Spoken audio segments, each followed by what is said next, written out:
I never thought it would end like that. 15 years, gone in a 10-minute meeting. Just a signature and a handshake, and I was out the door. My name is Greg Morrow. I'm 51 years old. I've been a master electrician for over 2 decades, and for the last 15 years, I worked at Blueville Energy Solutions in Phoenix. At least, I did until this morning. The meeting was already on my calendar when I got to the office. Ops update, mandatory, it said. I didn't think much of it. Meetings were part of the job, especially since the new leadership came in. But when I walked into that conference room and saw Trevor Lang sitting there with an HR rep, I knew. The look on his face said it all, polite, detached, already moving on to the next item on his list. Greg, he started, clasping his hands like a man playing a role in a corporate training video, we appreciate everything you've contributed, but it's time for a change. We're restructuring. I didn't say a word.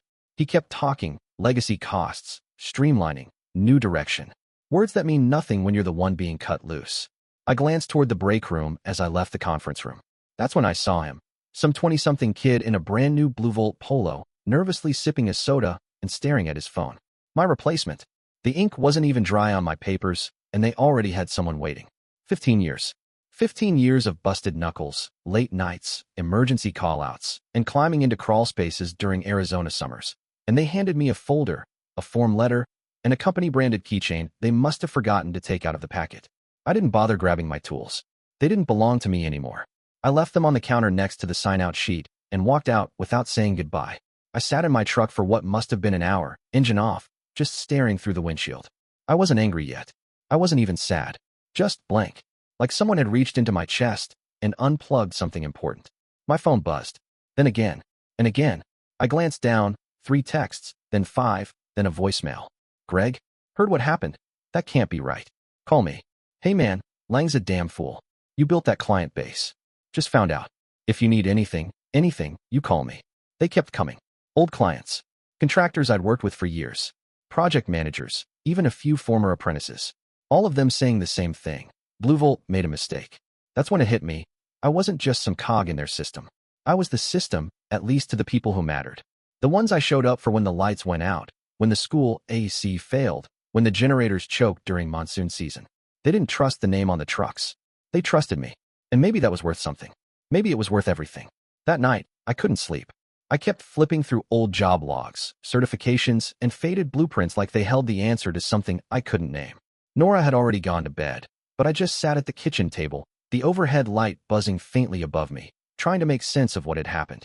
I kept thinking about the early days at Blue Volt, back when it was just Barden Electric. Just a handful of us, working out of a dusty warehouse off Grand Avenue with an old coffee machine that never worked right. Mr. Barden, Jerry, was the kind of guy who'd crawl under a trailer with you in August just to help you run conduit.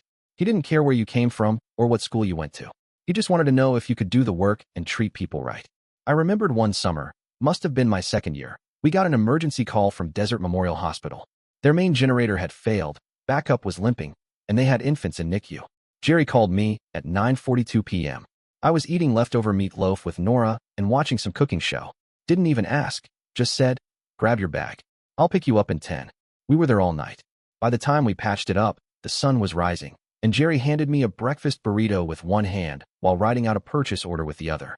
That was how you learned, not in a classroom, but out there in the dirt, under pressure, with people who gave a damn. I reached for one of my old logbooks, the leather worn thin at the edges.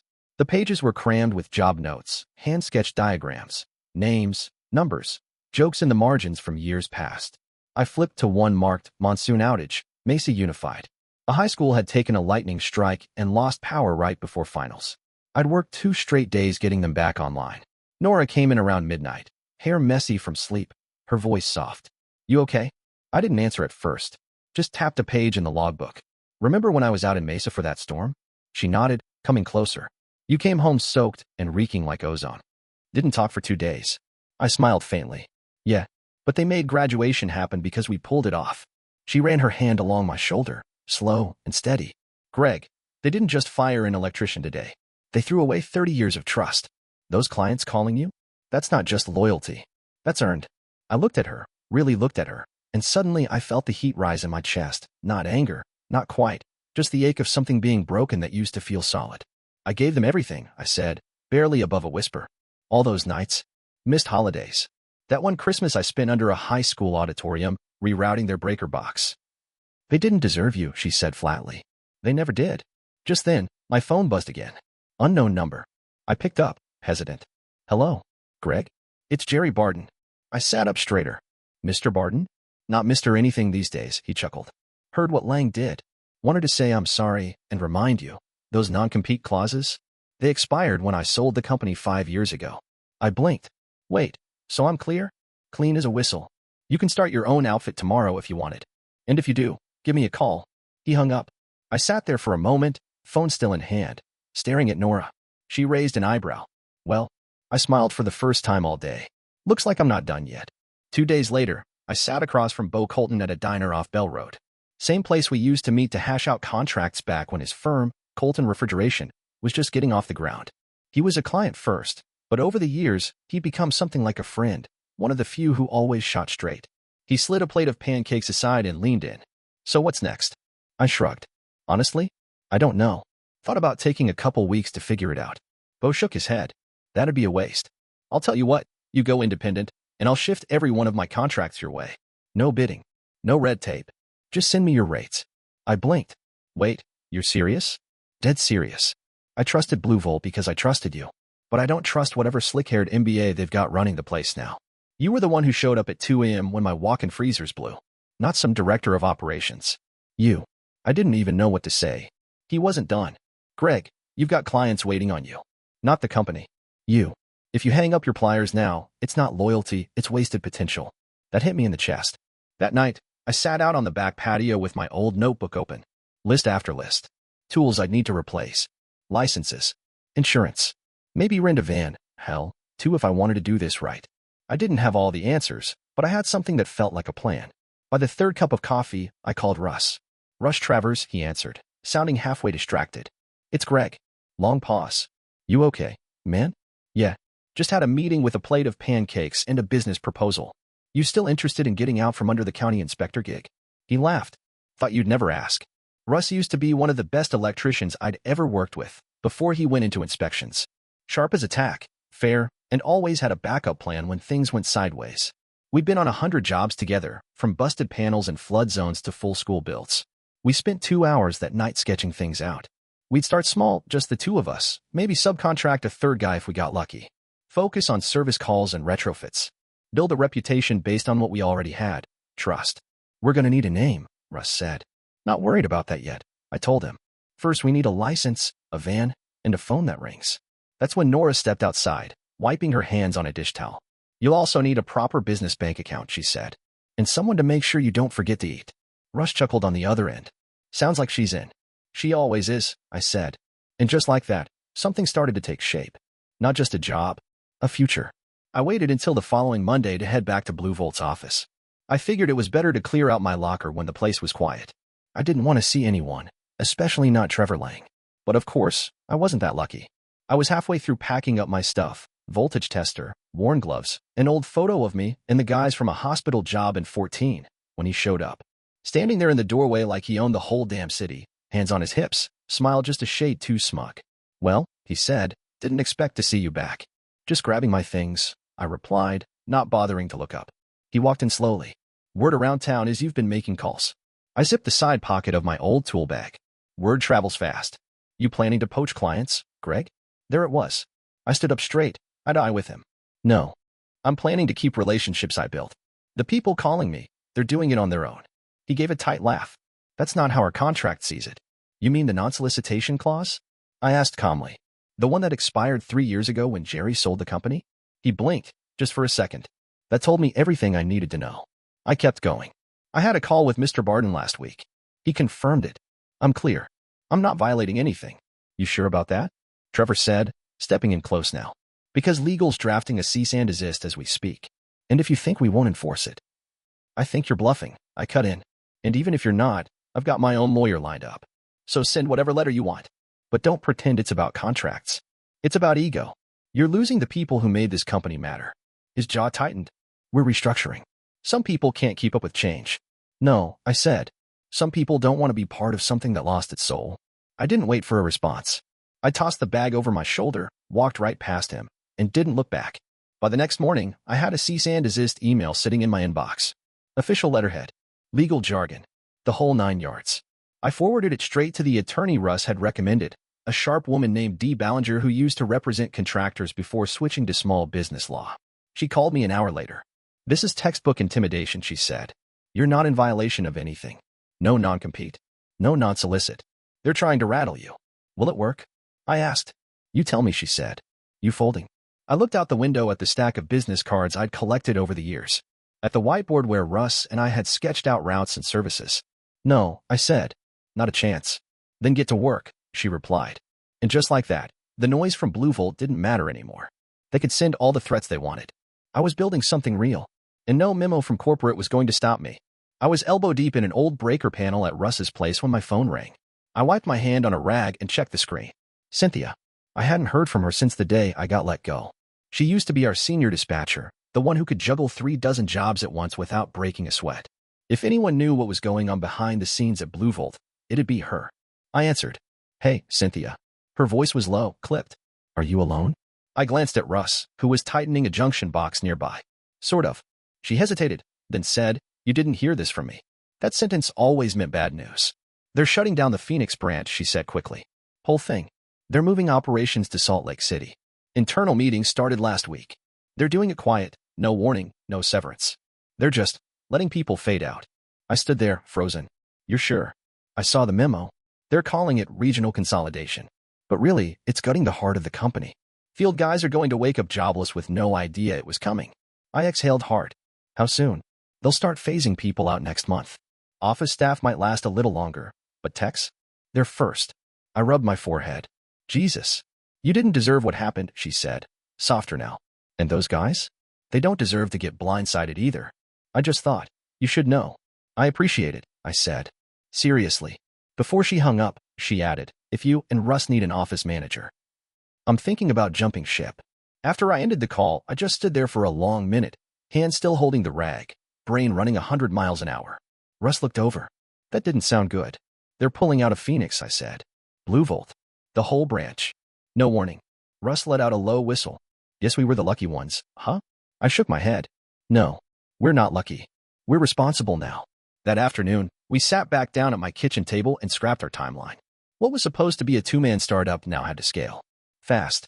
If Blue Volt was really leaving, there'd be clients with open work orders and employees with nowhere to land. "We can't take all of them," Russ said, scribbling numbers in his notebook. "No," I agreed. "But we can take some. The right ones. People who want to work. People who give a damn." We started looking for a small office space. Something practical, not flashy, but enough for storage, dispatch, and a front desk. We made calls about fleet leasing, contractor insurance, and bonding. I reached out to Bo and a few other clients, told them we were aiming to go live within 60 days. Nora came in later that evening, looked at the scattered papers, and said, "You boys look like you're building a war room." Russ grinned. "Feels like we're storming the beach." I looked around, the scribbled diagrams, the half-drunk coffees, the plans stacked in piles. "No," I said, smiling. "Feels like we're getting ready to build a home." It all came together faster than I expected, not because it was easy, but because people showed up. The seed money came first. Jerry Barton, true to his word, called me one evening and said, "I spent most of my career watching guys like you build legacies under someone else's name. Time to build your own." He wired us a modest but crucial chunk of startup capital, not a handout, but a low-interest loan with a handshake for collateral. Russ and I signed the lease on a small building near Deer Valley. Used to be a carpet showroom. The front office still smelled faintly like glue and sawdust, but it had a loading bay, 2 small side rooms we converted into a break area and storage, and just enough parking out back for a few vans. We ordered 2 used service vans and had them professionally detailed and painted navy blue. A friend of Russ's, a retired graphic designer, offered to do the logo for free. A sharp silver lightning bolt split through the center of a MC badge, clean and bold across the sides. Morrow and Colton Electric. Seeing the name printed on the first truck made my throat tighten. It felt real. Not an idea, not a dream, a name on wheels, about to roll into the world. Cynthia showed up on our 3rd day in the office, box in hand, hair tied back, eyes sharp. "If I'm going to run this circus," she said, dropping the box on the front desk, "we need a better calendar system and a decent coffee maker." Russ handed her a set of keys without a second thought. "Welcome aboard." We didn't put out job ads. We didn't have to. Word got out faster than we could answer our phones. 2 of my old guys from Blue Volt, Ryan and Hector, called me before I even finished setting up voicemail. "They're closing shop," Ryan said. They say it's voluntary relocations, but that's just spin. We're not going to Utah. You hiring? Not officially, I replied. But come by tomorrow. By the end of that first week, we had a crew of 6. Guys we trusted. Guys who'd done the work and wanted to keep doing it, just with some dignity. We didn't launch with a flashy press release or a ribbon cutting. We just got to work. Our first calls were from old clients who needed emergency troubleshooting, backup generator installs, or commercial lighting retrofits. Nora took over the books, at least until we could afford a CPA. Every morning, she brewed a fresh pot of coffee and gave me a look that said, "Pace yourself. You're not 20 anymore." We sat down as a team after our first full week and laid out our values, plain and simple. Safety first, no shortcuts, no exceptions. Straight talk, no hidden charges, no fake urgency. Long-term trust beats short-term gain. Russ stood, scribbled it all on a whiteboard, and added a fourth. 4. Never forget where you came from. As I stood in our dusty new office, watching those guys laugh over takeout containers and job schedules, I realized something. This wasn't just a second chance. It was the company I'd always wanted to work for. And now, we were building it from the ground up. The first big break came from Bo, like I figured it would. He called early one morning, barely after 7, voice as no nonsense as ever. "You got capacity this week?" "Depends," I said, half joking. "You calling for a fridge repair or a full building rewire?" He snorted. "I've got a grocery chain project in Mesa that just lost their crew. Bluevolt no-showed. Can you take over inspection and backup power install?" I didn't even blink. "We're in." We pulled the job off in 2 days flat. Russ handled the compliance inspections, I oversaw the panel upgrades, and Hector led the wiring crew like he'd been running teams for years. Cynthia coordinated the parts run like a field general, even flagged the city permitting issue before it became a problem. By the time we wrapped, Clearline Grocery called us directly to schedule their next 3 stores. It didn't take long for the others to follow. Mesa Unified called about upgrading the elementary school's lighting system. Then the local fire department asked about generator redundancy for 2 of their stations. Each one came with the same quiet confession. "Bluevolt's been slipping. We don't want to say it out loud, but it's not the same anymore." We trusted Greg, not the logo. I started building something I never expected, not just a business, but a reputation with a heartbeat. Clients weren't just shifting work our way, they were rooting for us, asking how we were doing, if we had the staff, if we needed referrals. Still, Bluevolt didn't take it lying down. They slashed prices hard, started underbidding on every open contract in the region, offering unrealistic timelines. One of our old clients sent me a quote they received, half the market rate. "It smells like desperation," Russ said, looking over the numbers. "They're bleeding." And they were. We started hearing about missed deliveries, botched installs, long wait times. One property manager told us Bluevolt had promised a full rewire and didn't show up until the 3rd week. Then came the confirmation. Cynthia brought in a copy of an internal email she got from an old coworker. The Salt Lake move was official. They weren't just consolidating. They were retreating. I sent an email to every client we'd served so far. "We're here. We're local. We're ready." No fine print. The responses poured in. It wasn't a tidal wave, not yet. But it was steady, honest growth. Exactly how we wanted it. At the end of a long Friday, I sat with Russ in the back office, our new jobs board full for the first time. "You think they'll recover?" he asked. "Bluevolt," I said. "Not here." I took a sip of my coffee, now cold but still strong. They forgot what this work is really about. People. Reliability. Showing up. Russ nodded. "And now we show them what happens," I said, "when the work speaks louder than the brand." It was around 6:30 in the evening when I got the call from Doug.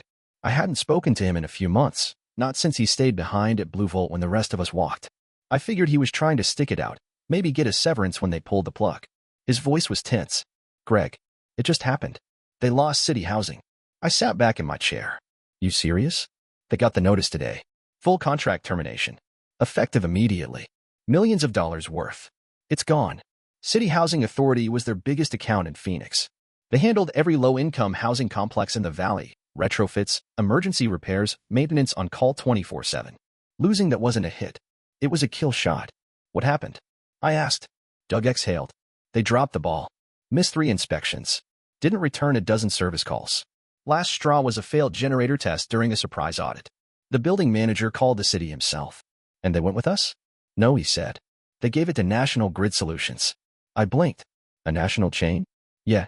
They said it wasn't about cost. It was about dependability. After what happened with the backup power, they didn't want to take another chance." There was a silence between us, heavy and familiar. "They're blaming you," Doug said, quieter now. "In meetings. In the field. Hell," Trevor said out loud, "Morrow poisoned the well. but anyone paying attention knows the truth. I didn't respond. There wasn't anything to say. They're unraveling, Greg. Morale shot. Dispatch is down to 2 people. We've got trucks sitting idle for days. Guys are quitting midweek. Just walking. I looked across the room to our job board. Half the names up there were guys who used to wear Blue Volt polos. Doug cleared his throat. I put in my notice. Just thought you should hear it from me. You thinking about coming over? He hesitated. Not yet. Gonna take a breather. Spend time with the kids. But if you've got a spot later on. We'll always have a spot for people who show up, I said. After we hung up, I sat there a while, watching the sun slip behind the strip mall across the street. It felt strange, not good, not bad. Just final. Blue Volt wasn't collapsing because of me. They were collapsing because they forgot what made them strong in the first place. The soul of a company isn't its spreadsheets or slogans. It's the people who wake up early, stay late, and answer the phone when a client says the power's out. Russ came in a few minutes later, shaking his head. Saw the announcement on the trade site. City Housing pulled the plug, huh? Yeah, I said. Doug called. Russ didn't ask what I was thinking. He knew. We didn't toast. We didn't celebrate. We just went back to work. Because that's what people like us do when the system fails. We build something better. 3 months later, our shop was busier than ever. Phone lines buzzing, clipboards stacked on Cynthia's desk, vans pulling in and out of the lot like clockwork. We were officially at capacity and then some. Bo's company handed over their full freight to us. Not just service calls, but everything. Design work, maintenance contracts, new installs. The Mesa School District signed on for their summer retrofit program. Clearline Grocery gave us exclusivity for all future locations in Arizona. It was more than we hoped for. More than I ever imagined. And then came the final blow. Blue Volt filed for bankruptcy. I was in the break room pouring my second cup of coffee when Russ burst in, grinning like a kid who just found a 20 on the sidewalk. It's official, he said. They're done. Chapter 11. Trevor. I asked. Fired. Replaced by a consulting firm to handle asset liquidation. I let out a low whistle. That was faster than I thought. Clients jumped ship. Vendors started asking for upfront payment. Crew quit in waves. Place just buckled. Cynthia walked in behind him holding a tablet. Auction list just went live, she said, flipping the screen toward me. There they were: vans, lifts, inventory shelves, office equipment. All tagged and priced for sale. I scrolled until I found them. 2 of the vans I used to drive. Same models. Same make. Same faded Blue Volt stickers still visible under the preview images. I looked up at Cynthia. Think we can get those cheap? She smiled. Already placed the bids. We won both. A week later, I stood in our lot, watching as the delivery truck dropped off the vans. Russ walked around one of them, arms folded. They've seen better days, he said, chuckling. Yeah, I replied. So have we. We had them repainted, rebranded, and tuned. Brought them back to life, like we were reclaiming a piece of history that someone else had tried to erase. By then, we had nearly 20 employees and 8 service vehicles. We were fielding job requests from places we hadn't even advertised to, referrals, word of mouth, guys who said they heard about Greg and Russ starting something different. One afternoon, Jenkins, a foreman I used to work with, stopped by the office with a box of donuts and a smile. Thought I'd drop in, he said. This place looks good, man. Real good. I gave him a tour. Showed him the call logs, the job schedule, even the break room, stocked, clean, no microwaves from the 90s. He laughed, leaned back in one of the chairs, and said, This is the company we should have been working for all along. That hit me deep. He was right. We didn't just build a company. We built a standard. Where people got paid fairly. Where experience mattered. Where someone like Cynthia ran the front like a ship captain and people like Jenkins didn't have to fight for basic respect. Blue Volt crumbled because they forgot that. We thrived because we never would. 6 months after we opened our doors, I found myself sitting on the back porch with Nora, a glass of iced tea sweating in my hand, the hum of distant engines rolling softly through the air. 2 vans passed on the street, both navy blue, silver lightning bolts flashing on the side as they turned the corner. I didn't know which crews were driving them. Didn't need to. They were ours. I still can't believe this, I said. Nora smiled without turning. Believe it. You built it. Morrow and Colton Electric had 25 employees now. 8 vans. A new training center down the road, tucked into a converted warehouse we'd retrofitted ourselves. Russ was teaching new hires how to wire panels and run diagnostics like Jerry used to teach us. Hands-on, straight talk, no fluff. Cynthia had a staff of 2 working under her now. She still ran dispatch, but these days she spent more time building systems, scheduling interviews, fine-tuning the machine. We even had interns coming in from the local trade school. They wanted to learn from us. That morning, I'd gotten a letter from City Housing. They were transferring their final properties from National Grid to us after complaints about cold calls and late response times. A quiet win, but but a big one. Funny how things work. I didn't have to chase Blue Volt's legacy. I just had to replace it. But I didn't feel triumphant. Not really. Not like I thought I would. Sitting out there with Nora, watching the sun melt into the western sky, I felt something else. Not revenge. Not pride. Just peace. You know, I said, I used to think I'd work for Blue Volt until I retired. Maybe even die in a breaker room somewhere with a wrench in my hand. She gave me a look. Romantic. I chuckled. I mean it. I didn't imagine anything else. And when they cut me loose, I thought I lost everything. You didn't lose anything, she said. You finally left something that already forgot you. She was right, like she usually is. Trevor Lang and his spreadsheets were gone. Blue Volt's trucks were rusting in someone else's lot. And me? I was sitting on my porch next to the woman I love, watching the company I never planned to build roll past my house like a quiet promise. Inside, I could hear the distant beep of Cynthia's evening dispatch, Russ laughing on speakerphone about a Ms. Wired exit sign in Chandler, and our new guy Nate asking where we kept the GFCI testers. It wasn't chaos. It was life. A life rewired. I leaned back, finished my tea, and let the quiet settle in. This wasn't about being the boss, or about proving anything to the suits who let me go. This was about building something better. Something worth handing off someday. Something that lasts. Nora reached for my hand. You did good, she said. I squeezed her fingers, watching those vans disappear down the street. We did. And for the first time in a long, long time, I was home.